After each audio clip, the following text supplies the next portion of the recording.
자, 모두들 반갑습니다.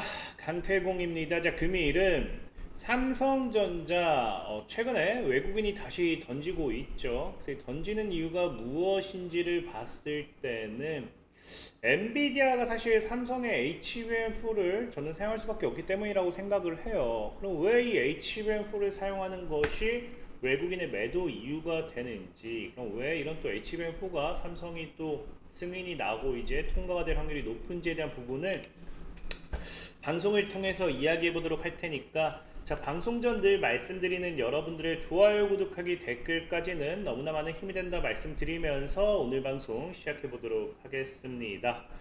자, 일단은 오늘 삼성전자 차트를 보시면 아시겠지만 외국인과 기관의 매도세가 나오면서 하방 압력을 키우고 있습니다. 자, 하방 압력 키우고 있고, 그냥 그래도 크게 저는 문제될 건 없다 생각하는 게, 늘 말했다시피 지금 일단 지켜주는 구간짜리 지켜주고 있기 때문에 반등만 해낸다라고 하면은 상방에 대한 기대도 해볼 수 있는 부분이고요. 사실 지금 자리에서 반등이 못 나온다 하더라도 전체적인 상방 추세대를 이탈하지 않는다라고 하면은 이렇게 밀렸다가 이렇게 올라가도 크게 삼각 수렴대를 만들면서 돌파름이 나올 수밖에 없겠죠. 자, 어쨌든 중요한 거는 지금 여러분들이 외국인의 매도 이유를 알아야 돼요. 근데 저는 이 외국인의 매도 이유를 보면은 그냥 너무 쉽습니다. 자, 전에도 얘기했지만 최근에 뭐 했다? 이 저항에서 외국인이 매도를 한다라고 했죠. 그럼 원하는 만큼의 물량 소화가 되지 않았다든지 아니면 뭐 확률이 높다, 원하는 이슈가 나오지 않은 확률이 크다라는 거예요. 그럼 우리가 이거를 분석한다라고 하면은 외국인이 언제부터 삼성전자를 사들였느냐를 우리가 좀 판단을 해봐야 되는데, 지금 삼성전자의 외국인의 수급은 정확하게 이제 6월이 넘어가면서, 사실 이제 6월달 초부터 살살 외국인들이 사면서 삼성전자 올렸다 밀었다 하면서 외국인들이 지금 롤링을 하고 있는 추세예요. 자, 그러면서 지금도 이제 저항에서 어쨌든 물량이 안 나오는지 흔들어주는 모습, 그렇다 해서 큰 사실 물량이 틀어 안 나오고 있습니다. 다만 여러분들이 걱정하는 건 이런 저항 구간에서의 이런 음봉으로서 외국인들 물량이 나오니까 걱정하는 분들이 좀 많을 거라고 생각은 합니다. 생각은 하는데, 자, 그럼 삼성전자가 왜 지금 외국인이 왜 이때 사들였고 지금 왜 팔고 있을까를 이때 사들였는지 분석한다고 하면 지금 우리가 알 수 있겠죠. 그럼 삼성전자의 이 6월달 이후에 이런 외국인들의 매수 이익세가 왜 들어왔냐를 본다라고 하면은 간단해요. 뭐 때문에? 실질적인 6월부터 삼성전자는 지속적으로 뭐가 나오고 있었다? 어닝 쇼크가 예상되고 있던 시절입니다. 여러분들 알다시피 반도체, 이제 그 반도체 관련해 가지고 삼성전자가 2분기 영업이익이 뭐한다, 이제 메모리 반도체 부진이라든지 가격 부진이라든지 재고가 이제 쌓이죠. 그러면서 실질적인 이제 그 시장 기대치를 밑돌 것으로 예상이 됐던 부분이고, 그리고 우리가 늘 얘기했던 이 실적이 안 좋을 거다라고 기대가 되면 주가는 어떻게 돼요? 하방으로 밀리죠. 그래서 그만큼 이미 하방으로 밀렸기 때문에 오히려 3분기부터는 실적이 좋아지고, 그래서 2분기 이후에는 기대감, 실적 반등에 대한 기대감으로 매수세가 나올 거다, 뭐 이런 이야기가 과거부터 많았어요.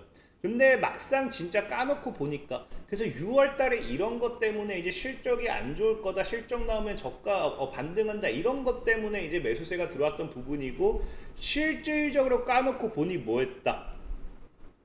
2분기 영업이익이 4조 7천억으로서 어닝 쇼크를 기록해 버리죠. 심지어 전년보다 해서 거의 반토막입니다. 55.23%나 줄었다라고 하면서 어떤 부분에서 이제 매출이 줄었고 어떤 부분에서 뭐가 나왔는지, 2023년도 4분기 이후 최저 영업이익을 기록하고 55% 감소하고 지난해보다 이런 쭉쭉쭉 나오죠. 막 그러면서 실질적인 이미 어닝 쇼크가 나와주니, 우리 예전에도 삼성전자 이제 코로나 이후에 이 반도체 보릿고개 지나갔다라고 하면서 실적 발표하고 나서 오히려 V자 반등으로 급격하게 상승했던 거 기억하실 거예요. 그것처럼 어닝 쇼크에 대한 불안감으로 밀렸고 어닝 쇼크가 나올 거다라는 증권가의 예상 발표가 있었다 보니 이런 기대감으로 그 반등이 나오고 있다라고 보시면 좋아요. 그러면서 플러스 여기다가 뭐가 나옵니까? 반등이 나오고 있다라고 하면은 그 반등이 어떻게 나오는지도 우리가 예상을 해야 되잖아요. 근데 여기서 어닝 쇼크와 함께 동시에 삼성전자가 뭘 때려버립니까? 우리 3분기에 바로 실적 급반등할 거다라고 말하는 것처럼 삼성이 테슬라와의 이런 수주 계약, 그 다음에 애플에 대한 이런 또 수주 계약, 이걸 바로 다이렉트로 7월, 8월에 던져버려요. 그러니까 지금 삼성전자 같은 경우 어닝 쇼크 이후에 바로 뭐가 됩니까? 바로 어닝 쇼크 이후에 오히려 지금 테슬라 같은 경우는요, 삼성전자 2024년도 기준 대비 연간 매출의 7, 8% 수준에 달하는 금액을 발표했고요. 애플 같은 경우는 정확한 이제 매출 규모는 발표되지 않았습니다만은 현재 증권가에서 삼성전자 이런 흐름을 봤을 때 3분기 매출이 전년 동기 대비해서 15에서 20% 성장할 가능성을 점치고 있고 3분기 영업이익은 오히려 10조 원까지 회복할 가능성을 점치면서 뭐가 돼요? 실적 기대감이 급격하게 증가한다는 거죠. 그러다 보니까 자 7월 달 같은 경우는 뭐가 됐다? 6월, 7월은 어닝 서프라이즈이다. 어닝 쇼크다. 어닝 쇼크 때문에 빠질 거 다 빠졌다. 그래서 저가 매수 기회다 하고 이제 올라왔던 거고, 이게 이제 또다시 수주 모멘텀으로 이어지면서 외국인이 쓸어담는 하나의 강한 매수 탄력 이유가 모멘텀이 됐겠죠.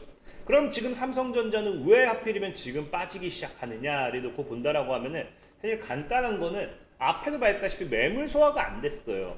이제 우리가 흔히 잘 얘기하는 이런 매물대 차트를 보면 아시겠지만 뭐 하고 있다.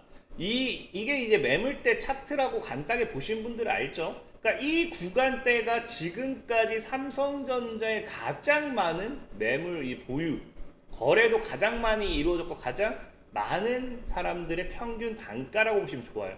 그러니까 한마디로 이 가격이 매물이니까 매물대니까 이거 여기서 개인들을 털고 소화시켜야 뭐 할 수 있다. 쏘아 올릴 수 있다는 겁니다. 이거 지금 여기서 올려봐야 뭐 나온다. 개인들은 매도밖에 안 합니다. 그러면 이 개인들을 여기서 수익시켜주기 위한 강한 매수세를 집어넣지는 않겠다라는 거거든요. 그리고 여기 플러스 알파로 뭐까지 있느냐. 굳이 지금 삼성전자는 3분기에 대한 기대감이 많은 분들이 크게 이미 가지고 가는 이 시점에 강하게 개인들도 달라붙었겠다. 매수를 외국인들이 할 이유가 없어요. 왜? 삼성전자의 실적 전망은 SK 하이닉스를 보면 아시겠지만 삼성전자는 HBM을 통해서 SK 하이닉스처럼 신고가 랠리에 대한 기대감이 크기 때문에 지금 당장은 뭐다? 그 외국인들이 원하는 이슈가 나오지 않을 거다라는 생각이 클 겁니다. 왜냐하면 이제 여러분들 알다시피 일단은 실적에 대한 기대감은 굉장히 좋아요. 그래서 HBM 출하량도 최근에 급증하고 있습니다. 전분기 대비해서 107%가 늘었고요.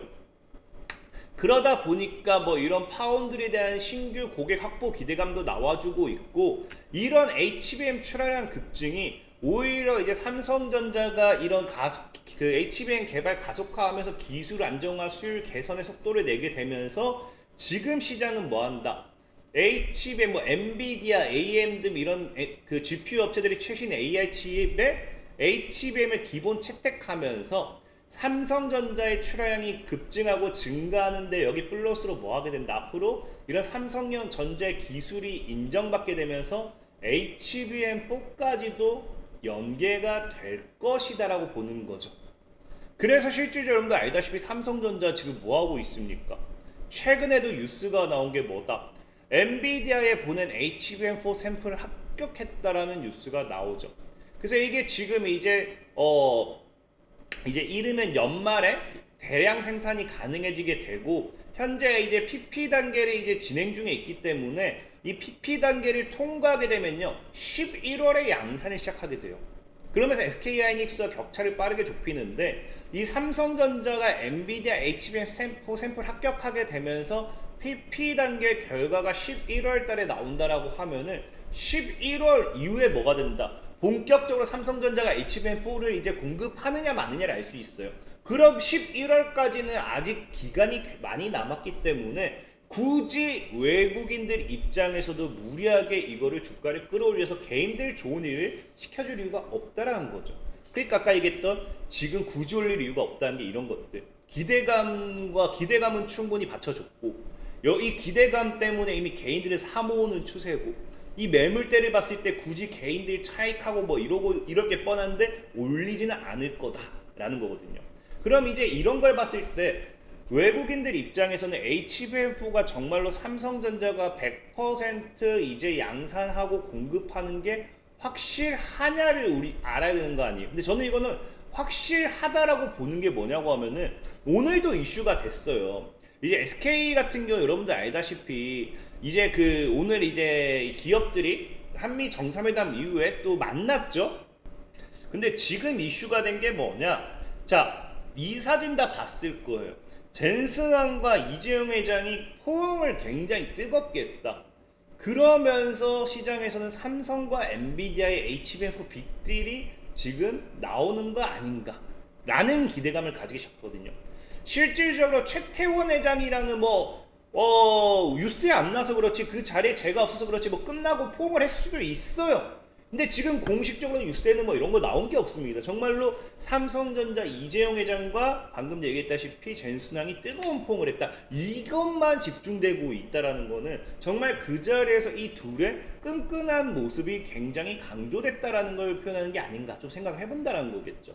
근데 특히나 이게 지금 보면은 이런 걸 봤을 때 이제 삼성과 엔비디아의 HBM4 가시아 이야기도 나온 것도 맞지만 젠슨항 입장에서는 이재용 회장이 필요한 가장 근본적인 이유가 뭐냐? 오늘 뉴스를 통해서 우리가 또 알 수 있는 사실이 또 드러납니다. 어떤 사실? 자, 8월 26일 엔비디아가 뭐 하겠다고요? 로보틱스 시장 공략에 나서는데 신형 로봇 두뇌를 판매해요. 그래서 지금 이 로봇 두뇌라고 부르는 것을 뭐라 합니다. 지금 이 칩을 이용해 로봇을 제작할 수 있는데 이걸 로봇 두뇌라고 표현하는데 중요한 건 뭐다? 블레벨 그래픽 프로세서를 기반으로 하죠. 블레벨이 그래픽 프로세서가 기반이 된다라고 하면은 HBM도 여기에 당연히 필요하게 됩니다. 근데 문제는 뭐냐?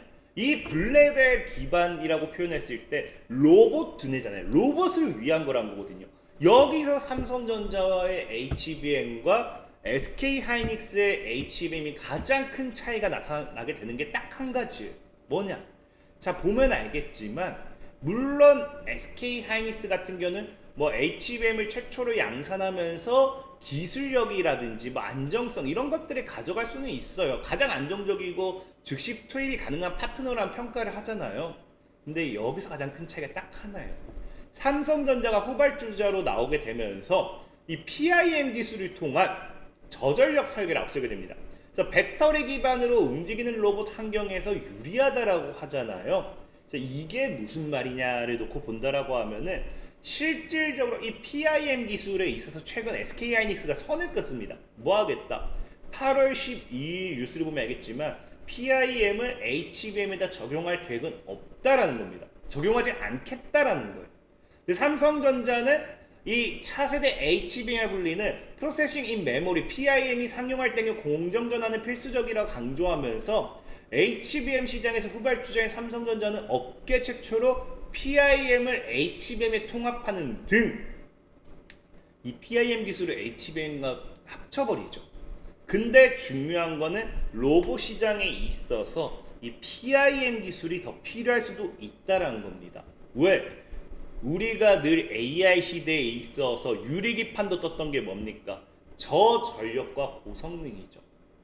그래서 PIM 같은 경우는 메모리 내부에서 직접 연산을 수행해 데이터를 밖으로 꺼내지 않습니다. 그래서 이를 통해 데이터 이동도 최소화하고 이런 것들 전력 소비도 줄일 수 있어요. 그러면서 지연까지 감소시켜 성능 효율을 높입니다. 그래서 로봇 같은 경우는요, 한정된 배터리, 늘 배터리 때문에 문제가 되기 때문에 저전력이 굉장히 중요하죠. 그래서 이걸 통한 고성능 영상을 수행해야 되는데, 그래서 이 전력 소모를 줄이는 것이 핵심 과제로 뽑히고 있고, 이 발열과 전력 소모를 줄일 수 있는 게 HBM과 PIM의 결합이라는 거죠. 근데 삼성전자의 HBM을 PIM을 결합하겠다라는 거고, SK하이닉스는 PIM을 탑재하지 않을 거다, 결합하지 않겠다라고 선을 그었죠. 그러면은 지금 로봇 두뇌 이제 새로운 HBM 탑재를 희망하는 엔비디아 입장에서는 당연히 삼성전자가 선호할 수밖에 없는 상황인 겁니다. 그래서 엔비디아가 삼성전자 HBM4라든지 이런 데 손을 들어줄 확률이 굉장히 높고, 이런 것들을 외인들이 판단했을 때는 아까 얘기했죠, 11월 정도라고. 그러면 굳이 지금 강하게 끌어올려가지고 개인들의 물량을 받아줄 일은 없다는 겁니다. 그래서 이런 저항 구간에서 지속적으로 찍어 누르면서 뭐하게 된다? 개인들의 손절을 유도하면서 또 물량을 확보하는 그런 그림이 아닌가를 좀 참고하셔야 된다라고 좀 말씀드리면서 오늘 방송 좀 마무리해 보도록 하겠습니다. 자, 지금까지 강태공이었고요. 여러분들 좋아요, 구독하기, 댓글까지는 너무나 많은 힘이 된다 말씀드리면서, 자, 모두들 안녕.